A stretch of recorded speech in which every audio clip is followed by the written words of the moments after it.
إن الحمد لله نحمده ونستعينه ونستغفره ونؤمن به ونتوكل عليه ونعوذ بالله من شرور أنفسنا ومن سيئات أعمالنا من يهده الله فلا مضل له ومن يضلل فلن تجد له وليا مرشدا وأشهد أن لا إله إلا الله وحده لا شريك له ولا ضد ولا ند ولا مثيل له ولا مثال له وأشهد أن سيدنا ومولانا ومعلمنا ومرشدنا ومخرجنا من الظلمات إلى النور محمدا عبده ورسوله أرسله الله بالحق بشيرا ونذيرا وداعيا إلى الله بإذنه وسراجا منيرا فقد بلغ الرسالة وأدى الأمانة ونصح الأمة وكشف الغمة فترك أمته على المحجة البيضاء ليلها كنهارها لا يزيغ عنها إلا هالك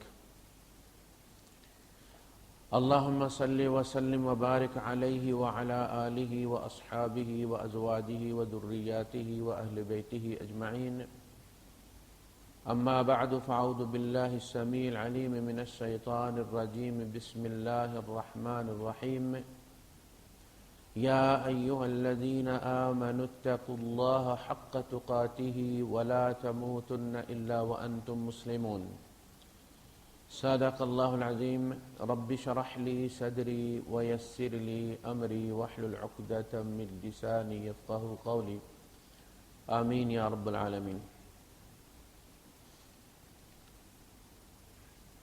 دین کا کام کرنے والے جو لوگ ہیں دروس قرآن کا اہتمام کرتے ہیں، تبلیغ کا کام کرتے ہیں،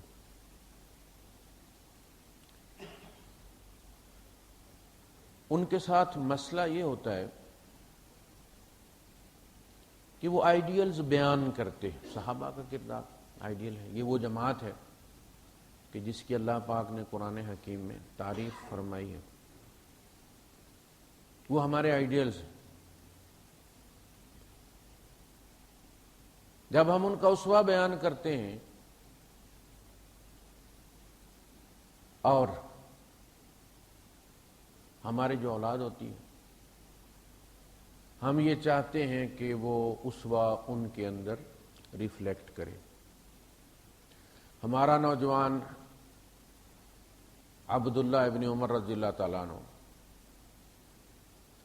عبداللہ ابن عباس رضی اللہ تعالیٰ عنہ، عبداللہ ابن زبیر رضی اللہ تعالیٰ عنہ، ان کی طرح یہ عبداللہ ابن مسعود رضی اللہ تعالیٰ عنہ، یہ چار عبادلہ مشہور ہیں بہت۔ یہ ہماری تمنا ہوتی ہے، ہونی بھی چاہیے، لیکن حقیقت جو ہے وہ اپنی جگہ پہ ہے۔ اللہ کے رسول صلی اللہ علیہ وسلم نے ارشاد فرمایا کہ خیر القرون قرنی ثم الذین یلونہم ثم الذین یلونہم، بہترین دور میرا دور، ایک آئیڈیل دور ہے۔ پھر اس کے بعد جو اس کے ساتھ لگے ہوئے ہیں، یعنی میرے دور کے ساتھ جو دور لگا ہوا ہے، حضور صلی اللہ علیہ وسلم کی رحلت کے بعد جو دور ہے وہ ثم الذین یلونہم۔ پھر صحابہ کے ساتھ جو لگا ہوا ہے تابعین کا دور، ثم الذین یلونہم، وہ یعنی یہ ثم جو ہے یہ تنزل کو ظاہر کرتا ہے۔ صحابہ کا زمانہ حضور کا زمانہ نہیں تھا، اور پھر ثم تابعین کا زمانہ صحابہ کا زمانہ نہیں تھا۔ آئیڈیلز وہی تھے، قرآن وہی تھا، حدیث وہی تھی، قرآن کے مطالبے وہی تھے، لیکن جو حقیقت تھی وہ یہ تھی کہ جتنا بھی نبی کے دور سے بعد ہوگا اتنا تنزل ہوگا۔ یہ ہم فراموش کر دیتے ہیں۔ صحابہ یہ کہتے ہیں کہ جب ہم اللہ کے رسول صلی اللہ علیہ وسلم کو دفن کر کے ہٹے تو ابھی جناب رسالت مآب صلی اللہ علیہ وسلم کی قبر کی مٹی ہم نے ہاتھوں سے نہیں جھاڑی تھی کہ ہم نے اپنے دلوں میں تغیر پایا. تنزل شروع ہو گئے, وولٹیج کی کمی ہو گئی. پھر وہ تابعین کو یہ کہا کرتے تھے صحابہ کہ اگر آج اللہ کے رسول صلی اللہ علیہ وسلم آ جائیں تو تمہارے اندر سوائے نماز کے کسی چیز کو نہ پہچانے. پھر کہا کہ یہ جو جن گناہوں کو تم معمولی سمجھتے ہو, یہ حضور کے زمانے میں ہم ان کو بڑا بڑا تصور کیا کرتے تھے. تو پتہ چلا کہ یہ تنزل ایک حقیقت ہے جو زبان نبوت سے اللہ پاک نے بتائی, اور یہ بتائی کس کو ہے؟ تاکہ بعد میں آنے والے ڈپریشن کا شکار نہ ہو. یہ تنزل انہیں پتہ ہو کہ یہ ایک فطری چیز ہے. کوئی جماعت بھی جب شروع ہوتی ہے تو بڑا جوش و ولولہ ہوتا ہے, لیکن پھر 2% لوگ جو ہے وہ آئیڈیلز پر عمل کرنے والے ملتے. یہ ہر جماعت کے ساتھ اسی طرح ہوتا. تو ہمیں سبق یہ دیا گیا کہ تمہارے اندر جو بہترین چنے جائیں گے وہ تمہارے دور کے جو لوگ ہوں گے ان میں سے کمپیئر کر کے چنے جائیں گے. عبداللہ بن عمر کے ساتھ کمپیئر کر کے نہیں چنے جائیں گے. عبداللہ بن عمر کا تقابل ہوگا تو عبداللہ ابن عباس کے ساتھ ہوگا, ہمارے ساتھ نہیں ہوگا ان کا. آپ کو اچھی طرح معلوم ہے کہ جب گریڈز طے ہوتے ہیں ABCD, تو جو اس بیج کے ہائیسٹ نمبر ہوتے ہیں اس کی ترتیب سے چنے جاتے ہیں. آنے والے بیج میں اگر کم نمبر ہے, ہائیسٹ جو ہے وہ 70 والا ہے, تو پھر نیچے وہاں سے پھر شروع ہوں گے نا, سیکنڈ تھرڈ. اور اگر ہائیسٹ 98 والا ہے تو پھر وہ BCD وہاں سے شروع ہوں گے. اس کی مثال دی اللہ کے رسول صلی اللہ علیہ وسلم نے کہ ایک زمانہ آئے گا بے حیائی بہت ہو جائے گی. ایک مرد ہوگا 50 عورتیں ہوں گی, عورتوں کی تعداد بڑھ جائے گی. تو کہا گیا کہ کوئی مجلس ہوگی, لوگ رستے میں بیٹھے ہوں گے, کوئی عورت وہاں سے گزرے گی اور ان میں سے کوئی بندہ جو ہے وہ اٹھ کے بدکاری کر لے گا سب کے سامنے.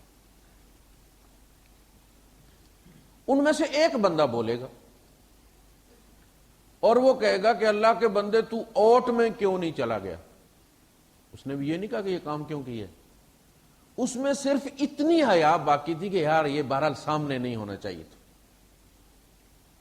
تو حضور نے فرمایا حیا ایمان کے شعبوں میں سے ایک شعبہ ہے, یعنی جس کے اندر حیا ہے اس کا مطلب اس کے اندر ایمان ہے. ایک بھائی اپنے بھائی کو ڈانٹ رہا تھا مارکیٹ میں, بازار میں, کہ سودے اس طرح نہیں بکتے, تم حیا کے لے کے بیٹھو رہوگے, حیا سے پیٹ نہیں بھرتا, حیا کوئی چیز نہیں ہے, گاہک کے پیچھے دوڑو, پکڑو اس کو. تو جب اس نے بار بار یہ دہرایا نا کہ حیا کوئی چیز نہیں ہے, تو اللہ کے رسول صلی اللہ علیہ وسلم نے فرمایا کہ بس کرو, حیا ایمان ہے, اور رزق مکتوب ہے, رزق تو ملے گا. جو گاہک تمہارے مقدر میں ہے وہ کہیں بھی چلا جائے پلٹ کے تمہارے پاس آئے گا. لیکن حیا جو ہے یہ ایمان کی نشانی ہے, جس میں حیا ہے اس میں ایمان ہے. خیر وہ بندہ ان میں سے صرف اتنا حیا کرے گا کہ یار یہ کام سامنے نہیں ہونا چاہیے تھا, تم اوٹ میں چلے جاتے. اب اللہ کے رسول صلی اللہ علیہ وسلم نے اس گلی میں بیٹھے ہوئے بندوں کے ساتھ اس کا تقابل کیا ہے. فرمایا وہ ان میں ایسے ہوگا جیسے تم میں ابو بکر و عمر ہیں. تو اس تنزل کو سامنے رکھتے ہوئے ہمیں اپنی اولادوں کو آج کے بچوں کے ساتھ کمپیئر کرنا چاہیے کہ لوگوں کے بچے نشہ بھی کرتے ہیں اور بھی ڈھیر سارے معاملات میں پڑے. ہمارا بچہ اگر ایک جماعت مس کر دیتا ہے, یا ایون کہ ایک نماز بھی اگر مس ہو جاتی ہے, جماعت مس ہو جاتی ہے, یا قرآن کی ٹائمنگ کا خیال نہیں رکھتا, ادھر ادھر کر دیتا ہے, اور ہم جناب اس کو مرتد اور پتہ نہیں کیا کیا کہنا شروع ہو جاتے ہیں, غلط ہے. جب آپ چھوٹے جرم کی بڑی سزا دیتے ہیں تو بڑے جرم کے لیے دروازہ کھول دیتے ہیں. جب آپ بچے کو ہوم ورک نہ کرنے پہ اس کی ہڈیاں توڑ دیتے ہیں تو آپ اس کے لیے زنا کا رستہ آسان کر دیتے ہیں. اگر وہ زنا بھی کرتا تو آپ یہی کرتے اس کے ساتھ. یہی تھا نا, وہ آپ نے چھوٹی سی بات پہ کر لی. اولاد کو اللہ پاک نے بڑا صاف ستھرا بھیجا ہے, ہم اپنے بیہیویئر سے اس کو بگاڑتے ہیں. مسئلہ یہ ہوا کہ ایک خاتون ہے, میرے علم کی حد تک ان کا گھرانہ بہت دیندار ہے, درس قرآن کا بھی اہتمام کرتی ہیں اور خیر خیرات کا بھی بہت اہتمام کرتی ہیں. اولاد بھی ان کی اچھی, بہت اچھی اولاد ہے آج کل کے لحاظ سے اگر دیکھا جائے. اللہ پاک نے بہت کچھ دے رکھا, مواطن ہے, اللہ پاک نے بہت کچھ دے رکھا انہیں, لیکن یہ کہ وہ اس طرح بگڑے نہیں جس طرح یہاں کی اولادیں بگڑی ہوئی ہیں. لیکن اماں چونکہ درس قرآن دیتی ہیں اور ان کا آئیڈیل وہی ہے, صحابہ ہیں, لہذا وہ صحابہ کے ساتھ ہر وقت جو ہے وہ فٹا لے کے اپنے بچوں کو ناپتی رہتی اور کوستی رہتی. اب اولاد تنگ آ گئی, شوہر بھی تنگ آ گئے, بیٹیاں بھی تنگ آ گئیں, بہویں بھی تنگ آ گئیں, اور انہوں نے کہنا شروع کر دیا کہ آپ کا دماغ سٹک گیا ہے, آپ غلط, ہونا یہی تھا, ہونا یہی تھا, اس لیے کہ آپ سے غلطی ہو گئی.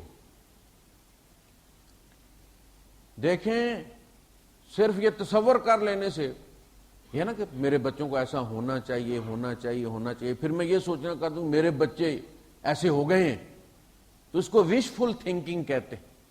ریالٹی کوئی نہیں ہوتی. میرے پاس گاڑی ہو 1975 ماڈل کی اور میں یہ امید رکھتا ہوں کہ میں 2012 کی جو ہے وہ ہیمر لے کر چلوں, اور اتنی وہ میرے اوپر چھا جائے کہ میں اپنی وہ 75 کی جو ہے وہ کرولا کو 2012 کی کروزر سمجھ لوں اور اس طرح دوڑانے کی کوشش کروں, تو میرا اور گاڑی کا جو اشر ہوگا وہ آپ کو پتہ ہے. جب آپ بچوں کو صحابہ سمجھ کے ڈیل کریں گے نا, تو پھر وہ صحابہ نہیں, وہ 1400 سال پرانے مسلمان ہیں.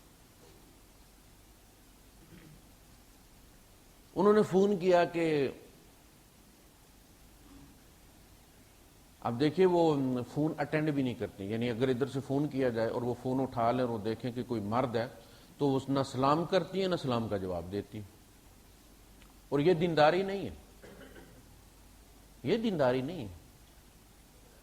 حضرت عائشہ صدیقہ رضی اللہ تعالیٰ عنہ صحابہ کو پڑھایا کرتی تھی, سینکڑوں صحابہ ان کے شاگرد تھے, سوالوں کے جواب دیتی تھی, اور پرائیویٹ لائف سے متعلق جواب دیتی تھی, نہانے دھونے سے متعلق سوالوں کے جواب دیتی تھی, اس لیے کہ وہ اسوہ تھی ہماری عورتوں کے لیے. حجرے کی اندر کی زندگی انہوں نے بتانی تھی, ابو ہریرہ رضی اللہ تعالیٰ نے نہیں بتانی تھی. تو کسی کے سلام کا جواب دینا قطعاً, اور پھر ان کی عمر بھی بہت ہے, 70s میں ہے. خیر ان کا جی کوئی یہ معاملہ ہے تو مجھے کوئی ایسی دعا بتائی جائے, کوئی ایسی آیت بتائی جائے کہ مجھے اللہ پاک صبر دے دے. بڑی اذیت ناک صورتحال, بادشاہی کی ہو بندے نے. تو یہ اولاد جوان ہو جاتی ہے, بہویں آ گئیں, اور پھر آخر انہوں نے کہنا شروع کر دیا کہ آپ غلط, آپ اپنا علاج کروائیں. تو میں نے گھر والوں سے کہا کہ انہیں کہہ دیں گے, وہ ٹھیک کہتے ہیں, آپ کی سوئی کہیں اٹک گئی ہے, اب آپ یہ کام چھوڑ دیں, اللہ اللہ کریں, جو آپ کر چکی ہیں وہ کافی ہے. بچے نیک ہیں, بہویں نیک ہیں, پردے کا اہتمام ہوتا ہے, بچے نماز جو ہے وہ جماعت کے ساتھ پڑھتے ہیں, آپ اور ان سے کیا چاہتی ہیں؟ اب وہ اڑنا شروع کر دیں. باقی یہ کہ ذرا ذرا سی بات پہ آپ جب ٹوکیں گے کسی کو بھی تو ایک اریٹیشن پیدا ہوتی ہے, بار بار ٹوکیں گے تو پھر مزاحمت ہوتی ہے. بڑی حکمت کے ساتھ جو ہے وہ معاملات کو ڈیل کرنا پڑتا ہے, اس لیے کہ یہ انسان ہے نا. ہم تو یہ سمجھتے ہیں کہ ہمارا بچہ انسان ہوتا ہی نہیں, وہ تو ہمارا بچہ ہوتا ہے, جیسے ہماری گاڑی ہے. ریت میں گھسا دیں، کیچڑ میں گھسا دیں، دھوئیں نہ دھوئیں، وہ ہماری گاڑی. اسی طرح بچہ ہمارا بچہ ہے، وہ انسان ہے ہی نہیں، اس کی نہ اپنی کوئی سوچ ہے، نہ اس کی اپنی کوئی شخصیت ہے، نہ پسند نہ پسند ہے. جب چاہ پکڑایا اس کو، جاؤ دہی لے آؤ. یہ نہیں دیکھا کہ بھائی وہ کوئی کتاب پڑھ رہا ہے، کوئی کہانی پڑھ رہا ہے، ہیروئن خطرے میں ہے، اب وہ پوری کر کے جائے گا. کارٹون دیکھ رہا ہے، اس کی قسط پوری ہونے دو، 5 منٹ صبر کر جاؤ. اسے کہہ دو کہ یہ لے کے آنا ہے بیٹا، یہ دے کے لے آنا، وہ لے آئے گا، لیکن اسی وقت اٹھانا. بھاگو بھائی. یہ چھوٹی چھوٹی چیزیں ہوتی ہیں لیکن یہ پائل اپ ہوتی رہتی ہیں، اور 18 سال 20 سال کی عمر تک بچہ ٹھیک ٹھاک دشمن بن جاتا ہے ماں باپ. وہ بگاڑ کچھ نہیں سکتا، لیکن اس کے اندر بھرا ہوا ہوتا ہے سارا زہر، انسٹال ہو چکا ہوتا ہے. لیکن پھر یہ کہ جب خاتون آ جاتی ہے تو وہ ایکٹیویٹ کر لیتی ہے.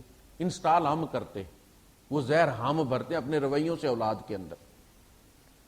یہ تو ہو گیا ایک مرحلہ کہ جو لوگ نیک گھرانے والے ہیں ان کا ایک الگ ہی مسئلہ ہوتا ہے. یہ جو ڈاکٹر حضرات ہوتے ہیں نا، میں کہتا ہوں نا کہ ان کے اپنے الگ مسائل ہوتے ہیں. ان کی ہاسپٹل ڈیزیز ہوتی ہے جو اسپتال سے لگتی ہے، اور یہ وہ جگہ جہاں لوگ علاج کروانے جاتے ہیں. تو جہاں علاج کروانے جایا جائے وہاں کا جو بیکٹیریا ہوتا ہے وہ بہت طاقتور ہوتا ہے، اور ہاسپٹل ڈیزیز کا علاج بھی ہاسپٹل ڈیزیز کے طور پر ہی کیا جاتا ہے. یہ جو دینی گھرانوں میں وائرس لگتا ہے نا، یہ اس ٹائپ کا ہوتا ہے. دوسری بات کہ آج کل کو جو دور ہے انٹرنیٹ کا دور ہے. آدمی 6x6 کے کمرے میں بیٹھا ہوا ہو تو وہ چند منٹ میں پوری دنیا گھوم کے آ سکتا ہے. اب کوئی کلچرل بیریئر نہیں ہے کہ جی لازماً ہم سفر کر کے لندن جائیں گے تو برے ہوں گے. نہ نہ نہ، وہ کمرہ ہی لندن ہے، وہ کمرہ ہی امریکہ ہے. اس کمرے میں سب کچھ دستیاب ہے جو لندن اور واشنگٹن میں دستیاب ہے. اب اس فتنے کے دور میں جیسا کہ جس کو کہتے ہیں کہ جسٹ 1 کلک اوے، بس آپ نے کلک کرنا اور گند سارا آپ کے سامنے. اور اس کے لیے ضروری نہیں کہ آپ گندی سائٹ پہ جائیں، آپ کسی اسلامک سائٹ پہ چلے جائیں، ذاکر نائک کی سائٹ پہ چلے جائیں. وہاں آپ کسی ٹاپک کو کلک کریں گے تو وہ اس الفابیٹ کے ساتھ اور بھی گند بلا بہت سارا آ جاتا. اور اس نے کہا تھا نظر آخر نظر ہے، بے ارادہ اٹھ گئی ہوگی. نوجوان ہے، اس نے کلک کر دیا. دیکھیں یہ بھی ایک دنیا ہے، اس کا کیا بنتا ہے. تو بھائی صاحب یہ گھر گھر ایک فتنہ پیدا ہو گیا. ہماری اولاد اس میں مبتلا ہو گئی، یا ہمارے دیکھتے ہی دیکھتے یہ بلا آئی ہے نا.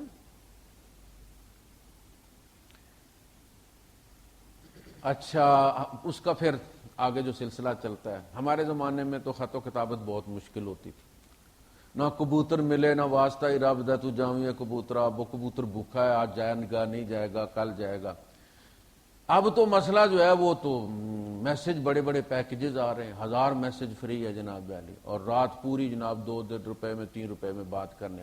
یہ مسائل اپنی جگہ پہ. ہم یہ کہیں کہ یہ نہیں ہے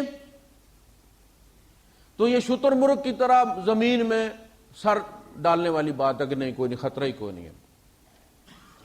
اگر ہم اس کو ڈسکس نہ کریں تو اس کا مطلب یہ نہیں کہ چیز ہے ہی کوئی نہیں. پھر اس تنہائی میں جو علتیں پڑ جاتی ہیں بندے کو، اس کا شاید لبرلز جو ہمارے مائنڈ سیٹ ہیں اس پہ تو کتنا نقصان نہیں ہوتا اس کا. یہ سیکولر جو گھر ہیں جہاں اللہ رسول کو کوئی اہمیت نہیں دی جاتی، وہاں اتنا اس کا نقصان نہیں ہوتا. لیکن جو گھر اللہ اور رسول والے ہیں، قال اللہ و قال رسول والے ہیں، نماز روزے والے ہیں، بچے تو اس گھر کے بھی بچے ہی ہیں. بچہ جو ہوتا ہے اس کی نہ قوم ہوتی ہے نہ کوئی مذہب ہوتا ہے، وہ صرف بچہ ہوتا ہے. اس کا بچہ پن اس کی ہر چیز پہ غالب ہوتا ہے. ہمارے یہاں اسلامیہ میں جب حفظ سیکشن کے بچے تفریح ہوتی ہے نکلتے ہیں باہر تو وہ سب سے زیادہ پھرتی ہیں، 4 جو کہ آتے ہیں نا، سب سے زیادہ دوڑتے ہیں، ادھر دوڑ ادھر دوڑ، یہ چیز توڑ وہ توڑ، اور پھر وہ کیا کرتے ہیں، اور تم حافظ ہوئے؟ وہ بھائی حافظ ہے مگر بچہ ہے نا، حافظ ہونے کا مطلب تھوڑا کہ اس کے سیل نکل گئے ہیں۔ ہمیشہ گلہ یہ کرتے ہیں، پکڑ کے لائیں گے تو کہیں گے سر یہ حفظ سیکشن کا بچہ دیکھیں جی، اس نے یہ کام کر دیا۔ او بھائی صرف کہو یہ بچہ ہے، یہ فلاں کلاس کا بچہ ہے، اس کا حفظ کے ساتھ کیا تعلق ہے؟ وہ تو بچہ ہے۔ دینی گھرانوں میں ایک الگ مسئلہ بن گیا ہے۔ میں آپ کے سامنے واقعات بھی رکھوں گا، اور میں اس لیے رکھوں گا کہ اب یہ بہت ضروری ہو گیا ہے۔ ہم لوگ اس کا ذکر تذکرہ کرتے نہیں، شاید مناسب نہیں سمجھتے، لیکن یہ ایسی چیز ہے جو ہر گھر میں موجود ہے۔ دیکھیں ہم لوگ بعض چیزوں کو جو اتنی بری نہیں ہوتی ان کو ہم بہت برا سمجھتے ہیں۔ دیکھیں شراب کی اور خنزیر کی حرمت ایک جیسی، لیکن شرابی جو ہے وہ خنزیر نہیں کھاتا۔ ایک انگریز نے واقعہ لکھا ایک مسلمان کا کہ مسلمانوں کا جو ہے دوغلا پن، کہ وہ شراب پی رہا تھا ہمارے ساتھ، بڑے اچھے موڈ میں چل رہا تھا، پلیٹ لائے اس کے سامنے رکھے وہ تکے، اور جب اس نے ہاتھ آگے کیا اور اسے بتایا کہ بھائی یہ وہ ہے اور کیا ہے، تو اسے ایسے پتا جیسے کرنٹ لگا۔ اس نے کہا خنزیر لے آئے ہو تم میرے آگے؟ نے کہا کیوں کیا ہوا؟ کہتا یہ حرام ہے۔ تو اس نے کہا شراب حرام نہیں،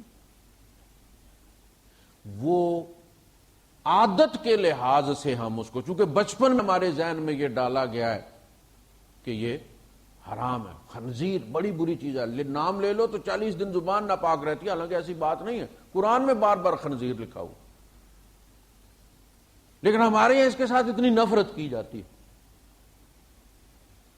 چغلی، غیبت، کہا گیا 500 سال کے فاصلے تک جنت کی خوشبو کی لپٹیں جا رہی ہیں، لیکن چغل خور اس کی خوشبو بھی نہیں سونگے گا، جنت سے اتنی دور ہوگا۔ لیکن ہم 5-10 منٹ خاموش رہ جائیں، غیبت یا چغلی نہ کریں تو کلیجہ پھٹنے پہ آ جاتا، ٹائم ہی نہیں گزرتا ہمارا، ہم اس کو اتنا برا نہیں سمجھتے۔ نام لے کر قرآن میں اللہ پاک نے کہا ہے وَلَا يَغْتَبْ بَعْضُكُمْ بَعْضًا، ایک دوسرے کی عدم موجودگی میں اس کا تذکرہ مت کیا کرو۔ أَيُحِبُّ أَحَدُكُمْ أَن يَأْكُلَ لَحْمَ أَخِيهِ مَيْتًا فَكَرِهْتُمُوهُ، تم میں سے کوئی یہ پسند کرتا کہ اپنے مردہ بھائی کا گوشت کاٹ کاٹ کے کھا رہا ہو؟ اس سے تو تمہیں بڑی کراہت آئی ہے۔ وَلَا تَجَسَّسُوا، دوسروں کی جاسوسی مت کرو، دوسروں کے اعمال مت کرے دو، تمہیں کوئی فائدہ نہیں، اپنے کرے دو، فائدہ ہوگا تو۔ کہا گیا لا یسخر قوم من قوم، کسی قوم کا تمسخر مت اڑاؤ، اس کی گاڑی دیکھ کر پرانی اس کا تمسخر مت اڑاؤ، ہو سکتا ہے اس کا ایمان تم سے زیادہ قوی ہو، گاڑی کمزور ہے ایمان قوی، لیکن ہم باز ہی نہیں آتے کسی چیز سے، اور اس کو ایزی لیتے ہیں، اور یہ ہماری سویٹ ڈش ہے۔ دوسری طرف ایسی چیز کہ جو اس درجے میں گناہ نہیں، اس درجے میں گناہ نہیں، نہ قرآن نے واضح طور پر اسے منع کیا، نہ حدیث نے واضح طور پر اس سے منع کیا، اور اغماض برتا اللہ نے بھی اور رسول نے بھی۔ اب یہ بیماری جب لگی، جو کہ ہارمونل ایک مسئلہ ہے، گند بلا دیکھا اور اس بیماری میں مبتلا ہو گئے، تو اب بندے پہ جو کیفیت طاری ہوتی ہے نوجوان پہ، میں وہ آپ کے سامنے رکھتا ہوں۔ جو مذہبی بندہ ہوتا ہے نا، مذہبی گھرانے کا، میں نے کہا نا کہ یہ جو سیکولر لوگ ہوتے ہیں، اللہ رسول کے ساتھ کوئی تعلق نہیں، ان کو کوئی مسئلہ نہیں ہوتا۔ مسئلہ ان کا ہوتا ہے جو اپنے آپ کو اللہ کا بھی چور سمجھ رہے ہیں، رسول کا بھی چور سمجھ رہے ہیں، ماں باپ کا بھی چور سمجھ رہے ہیں، وہ دیکھتے ہیں کہ ماں باپ دن رات ان کی تعریف کرتے ہیں، میرا بیٹا صحابہ کی طرح لگتا ہے، میرے بیٹے کی داڑھی دیکھو سچی داڑھی ہے، میرے بیٹے کا یہ معاملہ دیکھو. اب وہ بندہ اپنے آپ کو چور سمجھتا ہے، وہ نوجوان اپنے آپ کو مجرم سمجھتا ہے، چور سمجھتا ہے، اور وہ کسی کے ساتھ آنکھ ملا کر بات نہیں کر سکتا. وہ یہ دباؤ جو اعصابی ہے کہ ماں باپ صحابہ سمجھ رہے ہیں اور میں کس قباحت میں مبتلا ہوں، وہ اس چیز کو جب ناپتا ہے، تولتا ہے، تو پھر اعصابی بیماری میں مبتلا ہو جاتا ہے. اب یہ اعصابی بیماری کس طرح ہوتی ہے؟ دیکھیں، انسان کے اندر جب جنگ شروع ہوتی نہیں، بڑی خطرناک جنگ ہے. اس لیے کہا گیا کہ یقین کے ساتھ چلو، شک میں مت مبتلا ہو. شک بڑی بری بیماری ہے. اللہ پاک نے جو کہا نا کہ کفار جو مشرکین مکہ تھے، انہم فی شک منہ مریب، شک بھی اور ریب بھی. ہماری زبان جو اردو زبان ہے یہ بڑی محدود زبان ہے.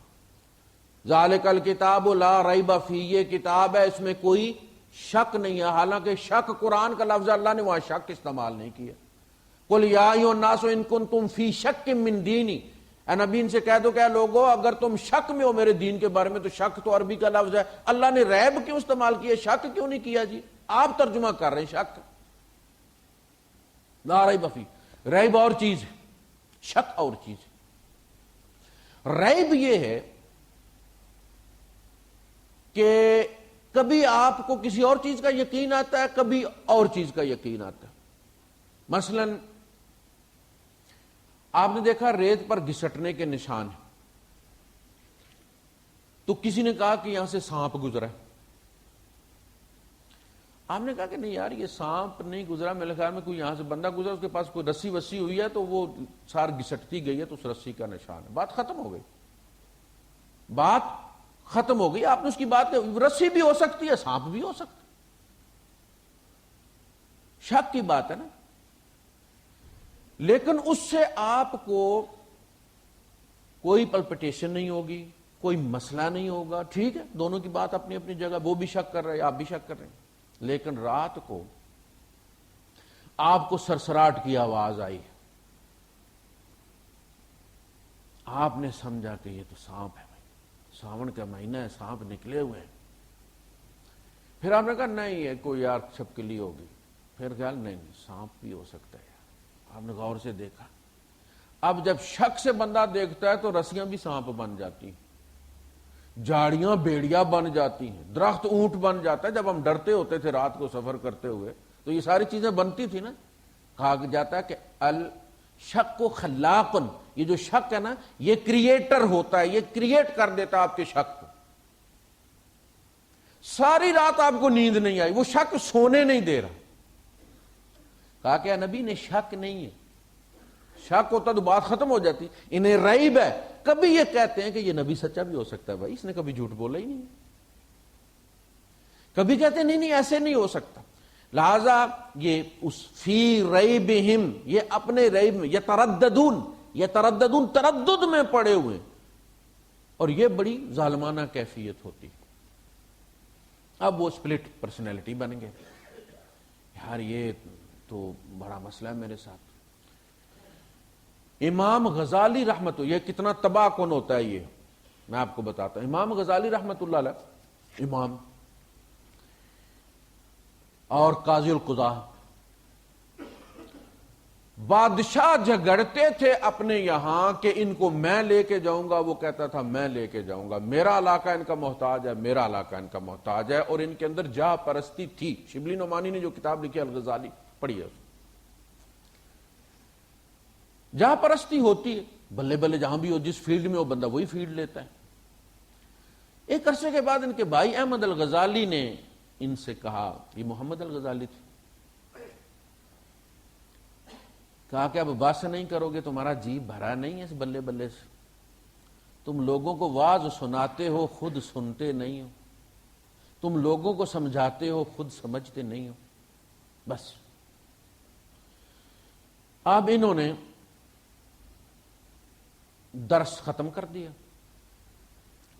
اور کبھی سوچتے میں یہ سب کچھ چھوڑ دوں، لیکن اتنی بلے بلے، اتنا بڑا عہدہ، 3 برے اعظموں کا چیف جسٹس، چھوڑنا، کبھی چھوڑ دوں گا نہیں چھوڑوں، چھوڑ دوں نہ چھوڑوں، ابھی تو اللہ رسول کی بات کر رہا ہوں، چھوڑ دوں نہ چھوڑوں، اس کیفیت میں ان کی زبان بند ہو گئی۔ دیکھیے اعصابی کمزوری، میں نیک ہوں میں بد ہوں، ماں باپ کہتے ہیں میں نیک ہوں میں تو بڑا بدکار ہوں، ماں باپ جب کہتے ہیں کہ دوسروں سے کہتے ہیں ہمارا بیٹا ماشاءاللہ بڑا نیک ہے، نانا کا صدقہ جاریہ ہے، دادا کا صدقہ جاریہ ہے، اور بچہ کہتا ہے کہ زمین پھٹے اور میں زمین میں اتر جاؤں، وہ زبان بند ہو گئی ان کی، کوئی درس نہیں کر سکتے، جمعے کا خطبہ نہیں دے سکتے، معدے نے جواب دے دیا، کوئی چیز ہضم ہی نہیں ہوتی، جگر نے کام کرنا چھوڑ دیا، حکیموں نے ہاتھ اٹھا لیا کہ ان کے مرض کا ہمارے پاس کوئی علاج نہیں، سمجھ نہیں لگتا۔ وہ انہوں نے اپنی وہ ایک گدیلی سی پہنی اپنی، وہ جو فقیر پہنتے ہیں، گدڑی، اور بغداد چھوڑ دیا انہوں نے، نکل آئے نا اس سے، وہ جو ان کا کرائسس تھا، ایک فیصلہ لے لیا انہوں نے۔ منافقوں کے بارے میں اللہ پاک نے فرمایا نا کہ لا الہ ہؤلاء ولا الہ ہؤلاء، نہ یہ ان کے کام کے ہیں نہ ان کے کام کے ہیں، تم ان کو دیکھتے ہو تو ان کی بت باڈی بہت بڑی نظر آتی ہے، لیکن حالت ان کی یہ ہے کہ یحسبون کل صیحۃ علیہم، یہ سمجھتے ہیں کہ جو بھی چیخ آئی ہے وہ ان کے خلاف آئی، ہر مصیبت ان کے لیے آتی ہے، اعلان ہو رہا ہے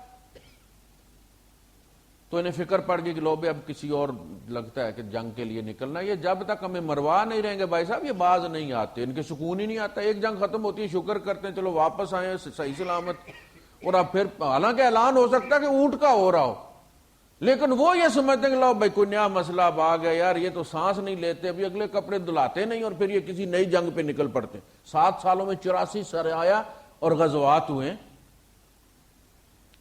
اسی طرح انہوں نے وہ چھوڑا علاقہ، اس شک سے نکلے، اور پھر انہوں نے احیاء العلوم لکھی، پھر وہ دوسری دنیا کی طرف نکلے، اور پھر وہ زبان بھی کھل گئی، پھر سارا سلسلہ چلتا رہا ان کا، لیکن بہرحال اس وجہ سے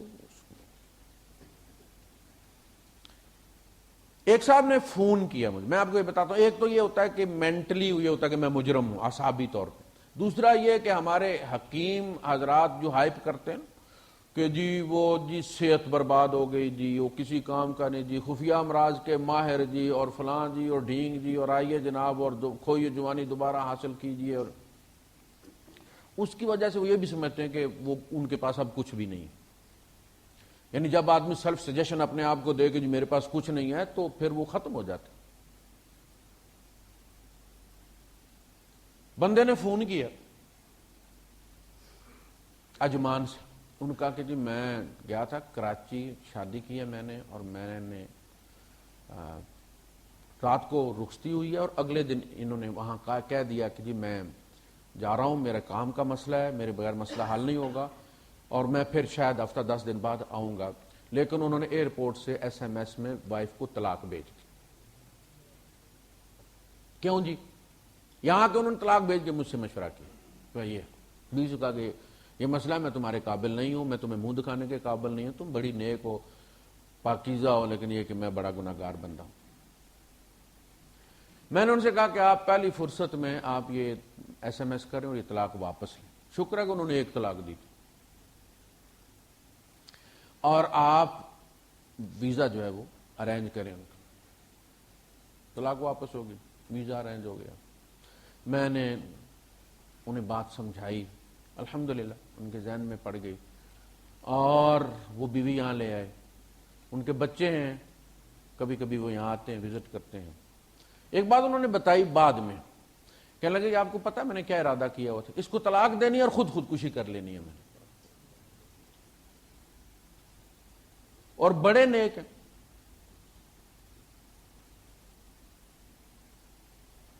ایک صاحب کے یہاں میں گیا، تازہ تازہ بچہ بیاہ کے لائے تھے، وہ مبارکباد دینے گیا، تو بچے نے دروازہ کھولا، میں نے بچے کو دیکھا تو مجھے پتا چل گیا کہ معاملہ ٹھیک نہیں. وہ جو کسی نے کہا نا کہ تیری صبح کہہ رہی ہے تیری رات کا فسانہ،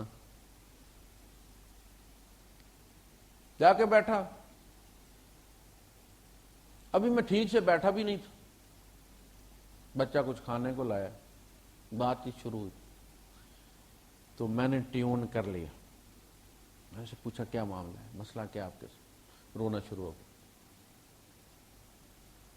یہ مسئلہ ہے جی، بہت دیندار گھرانہ، بچہ بہت نیک ہے، بچہ بہت نیک ہے، مصیبت اپنی جگہ پہ قائم ہے. یعنی بچے کا آپ اندازہ کریں کہ وہ کام والوں نے سم دی ہوئی ہے، وہ کام والی سم کبھی استعمال نہیں، گھر والوں سے کہتا میرے اپنے نمبر پہ فون کیا کرو. وہ فون سننا اس سم پر پسند نہیں کرتا، کہتا کہ یہ اسی کام کے لیے استعمال ہوگی جس کام کے لیے مجھے انہوں نے دی. بینک میں گئے، وہ جو 3-4 مہینے لگاتے ہیں بینک والے، پھر لیٹر دیتے ہیں تجربے کا، تو وہ سلسلہ آگے چلتا ہے. تو وہ اب چائے نہیں پی بینک کی انہوں نے، اور بینک میں کولر لگے ہوئے، پانی نہیں پیا انہوں نے. وہ غلفے کی باٹل لے کے اپنی ٹیبل پہ بیٹھا کرتے تھے اور وہ پانی پیا کر. ایک طرف نیکی کا یہ لیول ہے، دوسری طرف بیماری ہے. اور وہ بھی یہ کہنے لگے،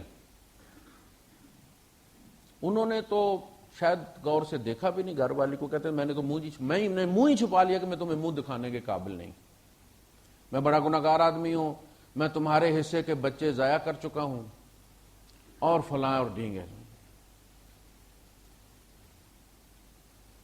میں نے انہیں سمجھایا کہ دیکھیں یہ معاملہ اس طرح نہیں ہے، نہ تو میڈیکلی یہ اتنا برا ہے، نہ شرعی اتنا برا ہے جو ہم نے ہائپ کریٹ کیا اس کے خلاف. جبکہ ہم روز مردار کھاتے، غیبت کرتے، ممبر پہ بیٹھ کے غیبت کرتے، چغلی کرتے، اور وہ باتیں جو اللہ کے رسول صلی اللہ علیہ وسلم نے جن پر ایمان چلے جانے کی وارننگ دی ہے. لیس بمؤمن من شبع وجارہ جائع، وہ شخص مومن نہیں ہے جس نے پیٹ بھر کر کھا لیا اور اس کا پڑوسی بھوکا ہے. لیجیے، مومن ہی نہیں، ایمان ہی قبول نہیں، حضور ویریفائی نہیں کریں گے قیامت کے دن. کوئی معمولی بات ہے؟ اور ہمارے پڑوس میں بندہ خودکشی کر جاتا ہے اور کسی کے ماتھے پہ جون بھی نہیں رینگتی.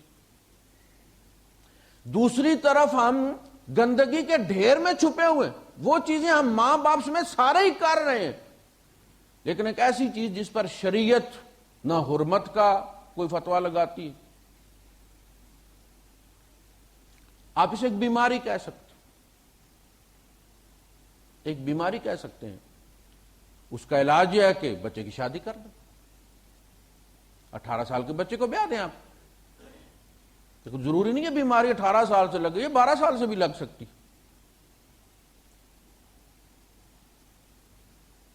اب یہ ہے کہ بچہ پڑھ رہا ہے، اگر درمیان میں شادی کرا دی تو سب کو پتا کہ اس کے بعد پھر پڑھے گا نہیں، پھر وہ کہے گا کہ میں جیڑا ورکا پھول دی اس ورکے تیرا نام. لہذا یہ بھی مجبوری بن گئی کہ جی وہ شادی نہیں ہو سکتی. بعد دفعہ ایسا بھی ہوتا ہے کہ بچی والی شادی نہیں، وہ کہتا ہے جی بچی پڑھ رہی ہے ابھی. اور برائی بس ایک کلک کرنے کی دیر ہے. معاشرہ آپ دیکھیں نا، آپ وہاں نہ دیکھیں، آپ باہر فٹ پاتھ پہ آ جائیں، بلو پرنٹ چل رہے ہیں. سڑکوں پہ کیا ہے؟ گاندھی ہے نا، وہ کدھر جائے گا؟ وہ نہ جائے، برائی اس تک خود آتی ہے. یہ جو پیٹرول ہوتا ہے نا، یہ آگ تک نہیں جاتا، آگ اس تک آتی ہے.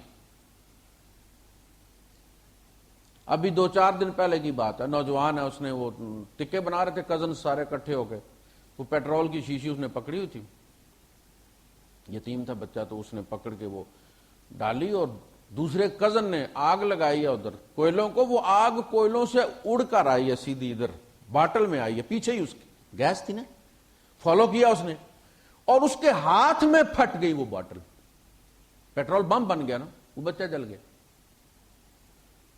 تو ان کی جو عمر ہوتی ہے، جو ارج ہوتی ہے، جو پوٹینشیل ہوتا ہے، وہ تو برائی آگ لگا دیتا نا. یہ صورتحال ہے.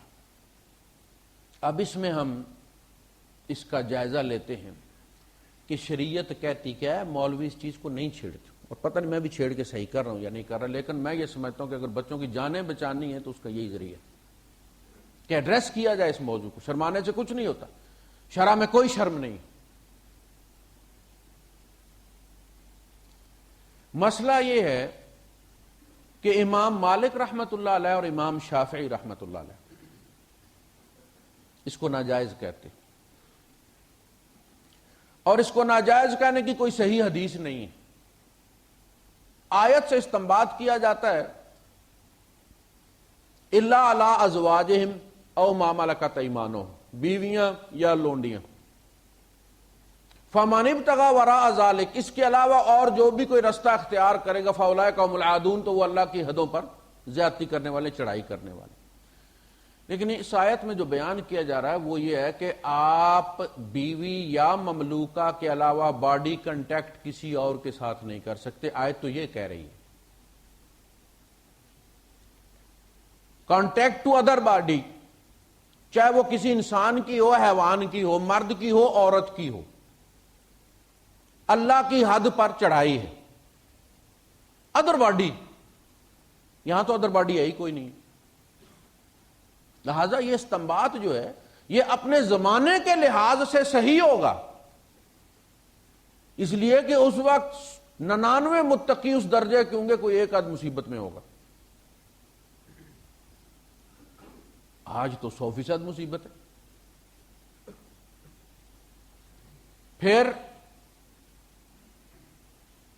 امام احمد ابن حنبل رحمت اللہ علیہ اور ابن حزم نے کچھ 3 پیج لکھے ہیں، اس پر دلائل دیے انہوں نے. وہ کہتے ہیں کہ یہ کچھ بھی نہیں ہے. یہ اسی طرح جس طرح آپ پچھنے لگواتے ہیں، فسد کھلواتے ہیں، آپ کی باڈی ہے نا، آپ پچھنے لگاتے ہیں، یا آپ کا معدہ آپ کو تکلیف دے رہا اور آپ انگلی ڈال کے کیا کرتے ہیں.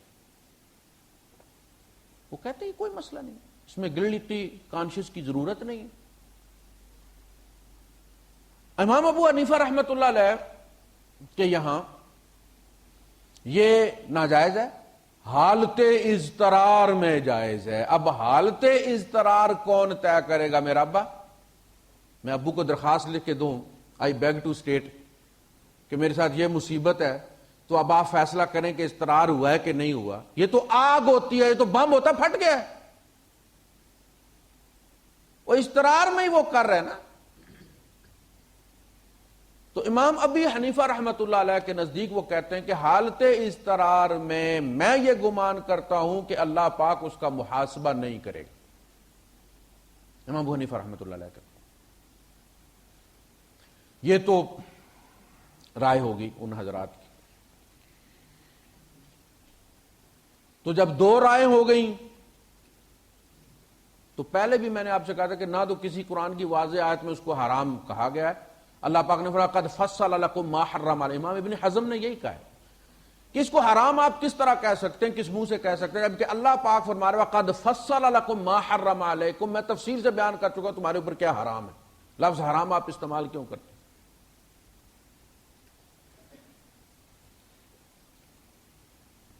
اس کو آپ دوسرے زاویے سے یوں سمجھ سکتے ہیں کہ ایک بندہ ہے، قانون کا بہت، چونکہ میں نے عرض کیا کہ یہ متقی گھر میں یہ مصیبت زیادہ ہوتی ہے کہ بچہ 2 انتہاؤں میں پھنسا ہوا ہوتا ہے اور پس رہا ہوتا ہے. ایک طرف اس کو اپنا جرم، جس کو بہت بڑا جرم بنا کر پیش کیا جاتا ہے، دوسری طرف وہ دین کا جو لیبل لگا ہوا اس گھرانے پہ، اس بچے کے اوپر، وہ ایک اذیت میں ہوتا ہے. بندہ ہے بہت قانون پسند، اس نے ایک سمگلر کو پکڑا.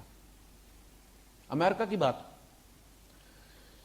میکسیکو سے سمگلنگ ہو رہی تھی، بندہ اس نے پکڑا. اس بندے نے اس کو بڑا سمجھایا کہ دیکھو تم پچھتاؤ گے، پیسے لے لو، چھوڑ دو مجھے. تازہ نوجوان بھرتی ہوا تھا، ابھی شادی نہیں ہوئی تھی. پکڑا لیا، پکڑا گیا وہ بندہ، اس کو کچھ سزا ہو گئی۔ ان بٹوین اس آفیسر کی شادی ہو گئی، وہ مجرم پہ رول پہ وہاں سے آزاد ہوا اور سیدھا اس کے گھر پہنچا۔ یہ ڈیوٹی پہ تھا، اس کے گھر آیا اور اس کی بیوی کو اس نے پکڑ لیا اور پھر اس کو فون کیا اور اس کو اس کی بیوی کی چیخیں سنائیں کہ آ جاؤ بھائی، حساب کتاب برابر ہونے کا ٹائم آ گیا۔ وہ آفیسر جب تک پہنچا اس نے اس کی بیوی کا تیا پانچا کر دیا تھا۔ اس کے بعد وہ اس کے سامنے بیٹھا، آمنے سامنے بیٹھے دونوں، اور اب اس نے اسے وہ تفصیل بتانی شروع کی کہ میں نے جب اس کے کان کاٹے تو ایسا ہوا، اس نے یہ کہا، یہ ہوا۔ جب اس کے یہاں پہلے بچہ ہونے والا تھا، کچھ چوتھا مہینہ تھا، اس نے کہا جب میں نے اس کا پیٹ چاک کیا تو دعائیاں دینے لگی کہ یہ میرا جو ہے یہ پہلا بچہ ہے اور اس باپ کی نشانی ہے اور فلاں ڈینگے، اس کو زندہ رہنے دو تم۔ اب یہ جو ساری تفصیل بتا رہا ہے، میں نے یہ کیا تو اس نے یوں کہا، وہ کیوں بتا رہا ہے؟ پسٹل اس کے ہاتھ میں، آفیسر کے ہاتھ میں، اور وہ چاہتا ہے مجرم کہ یہ مجھے گولی مارے اور اسے میں کہوں کہ آج قانون کدھر گیا ہے۔ تم بڑے قانون پسند بنتے تھے نا، قانون تو یہ کہتا مجھے حوالے کرو پولیس کی، عدالت فیصلہ کرے میرے جرم۔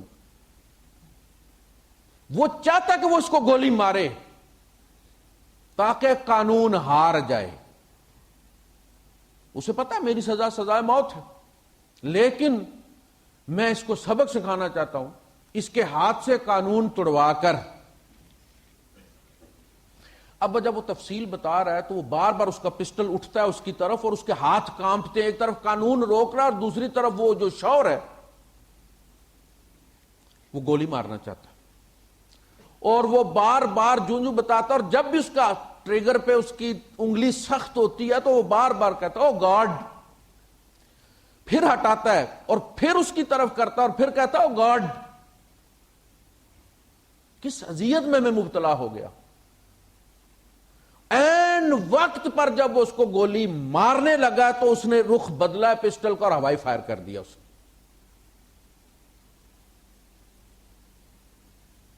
شیطان چاہتا ہے کہ بندے سے قانون توڑوائے، اس بندے کی طرح، اور بندہ پھنس گیا ہے، جوانی کے تقاضے ہیں، مزے کے بعد بعض دفعہ وہ روتا بھی ہے ساتھ۔ شیطان اس کام پر راضی نہیں ہے، شیطان اسے بدکاری کروانا چاہتا ہے۔ بھائی صاحب، شیطان چھوٹا موٹا کام نہیں کرواتا، وہ ٹائم ضائع کرنے والی بلا نہیں ہے، وہ اس سے زنا کروانا چاہتا ہے، اور یہ وہ گارڈ کا کہ ہوائی فائر کر دیتا ہے، بچا لیتا نا بدکاری سے اپنے آپ کو۔ حرام تو وہ ہے نا، ولا تقربوا الزنا ہے نا، بالکل وہی کیفیت اس پر طاری ہوتی ہے۔ شیطان اس مجرم کی طرح تفصیلات اس کے سامنے بیان کر رہا ہوتا تاکہ اس کے اندر کا مسلمان جو ہے وہ قانون کو توڑے، اور وہ اس اذیت میں ہوتا ہے۔ آخر جو بندہ اپنی جان دینے پہ تل جاتا ہے احساس جرم کے ساتھ، تو اس پہ کیا گزرتی ہے؟ ہم اس درد کو کب محسوس کریں گے؟ ابھی کل 8ویں کلاس کا بچہ مجھ سے آ کے مسئلہ پوچھ رہا تھا یہ کہ میں اس سے جان کیسے چھوٹے گی؟ یعنی ہم یہ سمجھیں کہ یہ نہیں ہو رہا ہے، یہ ہو رہا ہے، ہر گھر میں ہو رہا ہے، یہ وبا ہے۔ اور آپ دیکھیں، انسان شریعت کے لیے نہیں، شریعت انسان کے لیے آئی ہے۔ انسان پہلے آیا، کتاب بعد میں آئی ہے، لہذا جہاں انسان مشکل میں پڑتا ہے شریعت رستہ کھولتی ہے، بندہ نہیں مارتی، خود فیسیلیٹیٹ کرتی ہے اسے۔ بارش ہو گئی ہے، گٹروں کا پانی باہر بہ رہا ہے، کہا کہ تمہارے بس میں نہیں ہے نا، اب وبا ہو گئی ہے، تم نہیں بچ سکتے نا؟ کہا اب بارش کا پانی پاک ہے، چاہے تمہیں نظر آ رہا ہے کہ اوپر میں جہاں سے گزر کے ہوں وہاں سے گٹر ابل کے باہر آ رہا ہے، کہا نہیں وہ بارش کا پانی ہے، تم اب چونکہ تم بچ نہیں سکتے، لا یکلف اللہ نفسا الا وسعها، اب وہ پانی تمہارے لیے حلال ہے، وہ پاک ہے۔ اسی طرح جس مرض سے بندہ، دیکھیں آپ کو سفر ہے، ہونا یہ چاہیے نہیں جی روزہ رکھو، تم روزہ رکھ کے مر جا، تم اس سے اور کون سی پیاری بات ہو سکتی ہے؟ اللہ کی راہ میں مر گئے بھوکے پیاسے، کہا نہیں، سفر میں روزہ رکھنا کوئی تقوی نہیں ہے۔ اللہ کے رسول صلی اللہ علیہ وسلم نے فرمایا، خود اونٹ پہ بیٹھ کے آپ نے پانی پی کے حکم دیا توڑو روزہ، سفر میں روزہ کوئی تقوی نہیں ہے۔ بیماری ہے تو کوئی طے نہیں کیا کہ لازم کینسر والا روزہ چھوڑے، جسے ہائپاٹائٹس ہو وہ روزہ چھوڑے، کہا نہیں، ان کنتم مرضی، اگر تم مریض ہو، مرض کو اس بندے پر چھوڑ دیا گیا۔ ہر بندے کی قوت برداشت الگ ہوتی ہے، ایک بندہ کینسر کو بھی کچھ نہیں سمجھتا، دوسرے کے لیے زکام بھی کینسر ہوتا ہے، کہا یہ تمہارے اوپر ہے، تم اپنے ضمیر کے سامنے جواب دو، زبردستی کوئی نہیں۔ تو شریعت جو ہے وہ بندے کے لیے، جیسے یہاں شیخ صاحب تھے نا، آپ کو پتا ہے، وہ کہتے تھے سڑک ٹیڑھی کر دو درخت نہیں کاٹنا، تھا نا؟ اللہ کہتا بندہ نہیں مارنا، شریعت ٹیڑھی کر لو، شریعت رستہ دے گی۔ اور ہر جگہ مسافر ہو نماز کی تخفیف ہوگی، اور بھی بہت سارے معاملات ہیں، کھڑے ہو کے نہیں پڑھ سکتے بیٹھ کے پڑھ لو، بیٹھ کے نہیں پڑھ سکتے لیٹ کے پڑھ لو۔ تو جب ایک چیز وبا بن گئی ہے تو اس میں اس حد تک، ایک تو یعنی وہ میڈیکلی جب اس سے ہوا تو میڈیکلی انہوں نے کہا جی اس کا، میں نے کہا میڈیکلی کچھ بھی نہیں ہوتا بھائی، کچھ ہے تو نکلتا ہے، سرپلس ہے یہ، جس کنویں سے زیادہ پانی نکلتا ہے وہ کنواں زیادہ میٹھا ہوتا ہے، سورسز پانی کے کھل جاتے ہیں۔ یہ میڈیکلی حکیموں نے زیادہ خطرناک بنایا تاکہ ان کی دکان چلے۔ ایک تو وہ میڈیکل اس کے نکالا کہ تم ایسے نہیں ہو، ایسے نہیں ہو بھائی، کچھ بھی نہیں ہے، تم ایسے اپنے اوپر تم نے بیماری کو سوار کر لی ہے۔ اور دوسرا یہ کہ یہ چیزیں اس طرح سے نہیں ہے، شریعت نے اغماض برتا ہے، اللہ پاک نے اغماض برتا ہے، ذکر تک نہیں کیا، اس کو اوائڈ کیا ہے کہ چلو، ہم نے اس کو پکڑ کے اس کو اسی درجے پر لے گئے، فَمَنِ ابْتَغَىٰ وَرَاءَ ذَلِكَ، یہ زنا کے لیے آیا ہے، ہم نے اس کو وہیں ٹھوک دیا۔ تو ہم نے رستہ زنا کا آسان کر دیا نا، کہ بھائی اگر یہ کر کے اتنا ہی گناہ لینا ہے۔ ایک صاحب میرے کمرے میں آ کے بیٹھے ہوئے، بڑے بڑے مفتی بیٹھتے ہیں میرے کمرے میں، وہ بتانے لگے کہ جو آدمی اتحیات میں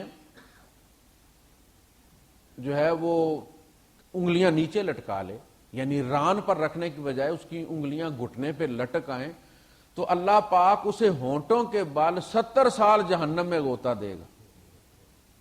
تو میں نے کہا بھائی اگر نماز پڑھ کے جہنم میں جانا ہے تو پھر نہ ہی پڑھے،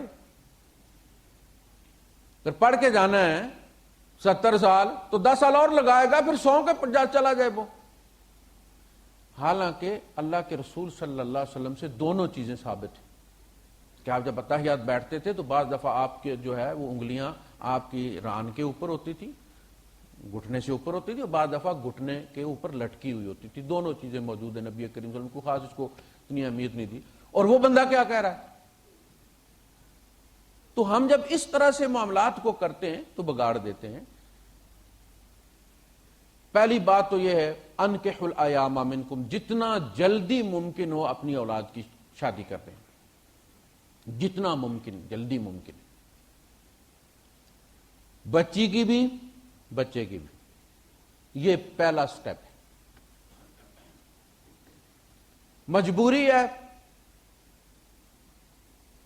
تو وہ مجبوری وہ ہونی چاہیے جس کو اللہ پاک کے یہاں قیامت کے دن جسٹیفائی بندہ کر سکے۔ یہ نہیں کہ میں کسی کو مطمئن کرنا، ہمیشہ عذر، شریعت میں عذر وہ سوچیں کہ جو قیامت کے دن جب ہم رب کے سامنے کھڑے ہوں گے اور درمیان میں ترجمان کوئی نہیں ہوگا۔ اللہ کے رسول صلی اللہ علیہ وسلم فرمایا جب رب تم سے خطاب کرے گا، تم سوال و جواب ہوں گے تو تمہارے درمیان کوئی ترجمان نہیں ہوگا، تم ڈائریکٹ سوالوں کے جواب دو گے۔ تو وہ جواب ہونا چاہیے، وہ مجبوری ہونی چاہیے کہ جس میں ہم اللہ پاک کو جسٹیفائی کر سکیں اپنے اس عمل کو اللہ پاک کے سامنے کہ ہاں یہ مجبوری واقعہ ویلڈ ہے. تو پھر معاملات اس حد تک ہیں. اس کو اتنا زیادہ جو ہے وہ بدکاری بھی بنا دینا اور میڈیکلی بھی اس کو اتنا نقصان دہ بنا دینا. لوگ تو کہتے ہیں کہ میڈیکلی، لوگ سے مراد 20 ڈاکٹروں کا پینل 15 سال کی تحقیق کے بعد انہوں نے کہا جی پروسٹیٹ کینسر سے جو ہے یہ بچاؤ کا ایک ذریعہ بھی ہے. یعنی میڈیکلی تو اتنا برا نہیں جتنا ہم نے اس کے ذہن پہ سوار کر دیا کہ اب تمہارے اندر کچھ نہیں ہے. میرے حال میں پونا گھنٹہ میرا لگا ہے جی، اور میں اس بچے کو گھوڑا بنا کے آیا ہوں الحمدللہ. وہ سب چیزیں اس کے اندر سے میں نے نکال دی ہیں. وہ بچہ جو کہہ رہا تھا کہ میں سنجیدگی سے سوچ رہا تھا کہ کسی دن اس فلور سے نیچے چھلانگ لگا، آپ دیکھیں اس اذیت میں وہ کتنی دیر رہ سکتا ہے. خودکشی پر جو چیز آمادہ کر دے بندے کو. تو یہ جذباتی ہوتے ہیں، اس طرح کر جاتے ہیں. یہی اس طرح کرتے ہیں، ہم لوگ نہیں کرتے. اوور 40 جو ہے وہ بہت کم، لیکن یہ لوگ خطرہ ہوتا ہے ان سے. تو عرض کرنے کا مقصد یہ ہے کہ ہم اگر اس چیز کو یوں سمجھیں کہ کچھ نہیں ہو رہا تو بالکل غلط ہے. یعنی اگر میں ذکر نہ کروں یہاں تو اس کا مطلب یہ نہیں کہ نہیں ہو رہا، اور میں نے ذکر کر دیا تو اس کا مطلب یہ نہیں کہ زیادہ ہو جائے گا. میں یہ چاہتا ہوں کہ ایک چیز ریکارڈ پہ آ جائے کہ یہ وہ چیز ہے جو اتنی بری نہیں ہے جتنی بری ہمارے کلچر نے اس کو بنا دی ہے. قباحت ہے، لیکن قباحت دیکھنا، میں نے آپ کو عرض کیا کہ ہوائی فائرنگ ایک جرم ہے. جرم ہے نا ہوائی فائرنگ، لیکن قتل سے بچانے کے لیے ہوائی فائر کرنا، بلے بلے بھائی کیا بات ہے کہ اس حالت میں، جذبات کی حالت میں بھی اس نے بندہ نہیں مارا، قانون نہیں توڑا، ہوائی فائر کر دیا، گولی کو ضائع کر دیا ہے، بندہ نہیں مارا. اس کے لیے ایمان چاہیے کہ نہیں چاہیے؟ تو جب کہ بے حیائی اتنی سستی ہے، وہ تو 1 کلک اوے ہے نا، یہ 1 سٹیپ اوے ہے.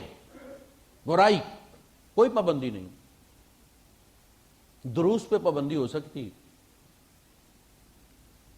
لیکن ان حالات میں ایک تو شرعی طور پہ اس کا اتنا امپیکٹ نہیں ہے، دوسرا میڈیکل اتنا امپیکٹ نہیں ہے. نوجوانوں کو میرے خیال میں شادی سے پہلے کم از کم باپ کو بیٹے کو لے کے بیٹھنا چاہیے. کسی کی بیٹی کو مصیبت ڈالنے سے پہلے بچہ اس چیز کا حقدار ہے کہ اس کی کوچنگ اس کا والد کرے، اس سے پوچھے. شرع میں کوئی شرم نہیں. وہ ڈاکٹر بھی انسان ہے جس کے پاس تم اس کو لے کر جاتے ہو. وہ میرا بچہ ہے، میں اس کے درد کو زیادہ سمجھتا ہوں. میں کیوں نہ اس سے پوچھوں؟ کوئی مسئلہ ہے اگر مجھے کوئی شک پڑتا ہے تو میں اس سے پوچھوں، میں اس کو مطمئن کروں.